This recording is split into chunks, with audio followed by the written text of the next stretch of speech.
रघुराज प्रताप सिंह उर्फ राजा भैया उत्तर प्रदेश की सियासत का वो नाम जिसकी पिछले 3 दशकों से अपनी ही विरासत चलती चली आ रही है। राजा भैया यूपी की सियासत का वो नाम है जो एक ही सीट पर पिछले 29 सालों से लगातार विधायक बना हुआ है। उनका रिकॉर्ड ये रहा है कि उनके खिलाफ कोई भी प्रत्याशी खड़ा होता है तो उसकी जमानत जब्त हो जाती है, लेकिन इस बार के चुनाव में ऐसा नहीं हुआ। 22 के विधानसभा चुनाव में गुलशन यादव नाम का एक शख्स राजा भैया को चुनौती देने के लिए खड़ा होता है। वो चुनाव भले ही हार गया हो, लेकिन उसने राजा भैया को वो चोट पहुंचाई है जिसका जख्म भरना राजा भैया के लिए नामुमकिन सा हो गया है। आज की तारीख में ये बात किसी से भी नहीं छिपी है कि प्रतापगढ़ की सियासत में राजा भैया के बाद आखिर किसकी तूती बोल रही है। जी हाँ, आज गुलशन यादव प्रतापगढ़ में दूसरा सबसे बड़ा खौफ का नाम है। गुलशन यादव ने अपने राजनीतिक सफ़र की शुरुआत राजा भैया के सानिध्य में रहकर की थी। गुलशन यादव को एक वक्त राजा भैया के बेहद करीबियों में गिना जाता था। करीबी 2 दशकों पहले मायावती सरकार में राजा भैया पर पोटा लगा था, जिसके गवाह राजेंद्र यादव थे। राजेंद्र यादव की हत्या कर दी गई, जिसके बाद गुलशन यादव चर्चाओं में आए थे और जेल गए थे।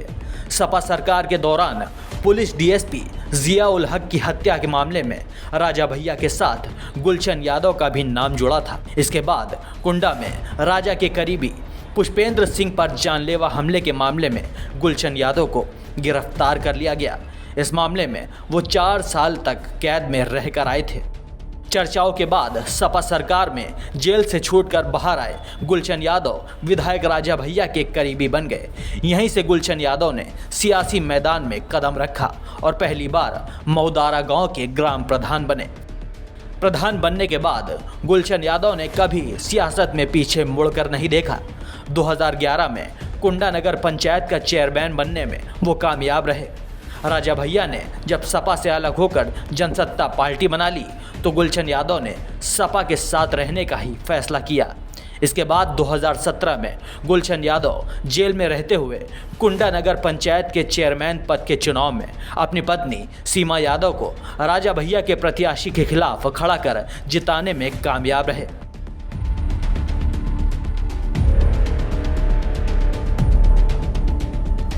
गुलशन यादव के भाई छविनाथ यादव सपा के जिला अध्यक्ष हैं। गुलशन की मां मऊदारा से ग्राम प्रधान है। सपा मुखिया अखिलेश यादव का गुलशन ब्रदर्स को पूर्ण समर्थन हासिल है। अखिलेश यादव खुद भी ये जान चुके हैं कि अगर राजा भैया की साख को कोई खत्म कर सकता है तो वो सिर्फ गुलशन यादव ही हैं। बहरहाल आज पूरे प्रतापगढ़ में गुलशन ब्रदर्स का डंका बजता है। आप इसे गुलशन ब्रदर्स का खौफ और जनता जनार्दन के बीच उनका ज़बरदस्त समर्थन नहीं तो और क्या कहेंगे कि 2022 विधानसभा चुनाव में पत्नी और बच्चों को भी राजा भैया के लिए वोट मांगने के लिए सड़क पर उतरना पड़ गया था। खुद राजा भैया को भी इस बात का एहसास हो गया है कि वो वक्त गया जब उनके सामने खड़े होने की कोई हिम्मत नहीं करता था। खैर, 2024 का लोकसभा चुनाव धीरे धीरे करीब आ रहा है। सियासी गलियारों में ऐसी चर्चा है कि गुलशन यादव और छविनाथ यादव लोकसभा चुनाव में राजा भैया को विधानसभा से ज़्यादा बड़ी टक्कर दे सकते हैं। बहरहाल आपको ये हम बता दें कि गुलशन ब्रदर्स राजा भैया के खिलाफ एक बड़ी रणनीति तैयार कर रहे हैं, जिसका खामियाजा राजा भैया को आने वाले समय में भुगतना पड़ सकता है। मौजूदा हालात को देखें तो प्रतापगढ़ में राजा भैया का तिलिस्म अब टूटता चला जा रहा है।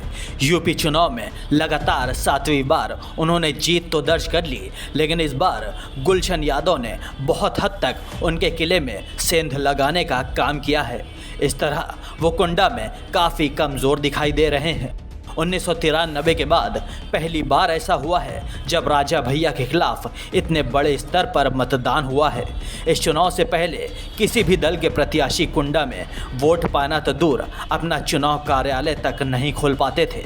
इस चुनाव के बाद सबसे बड़ा सवाल ये है कि क्या आने वाले समय में राजा भैया अपने गढ़ को अभेद्य बनाने में कामयाब हो पाते हैं या फिर उनके विरोध में मुखर होते गुलशन यादव उनके किले को ढा देंगे।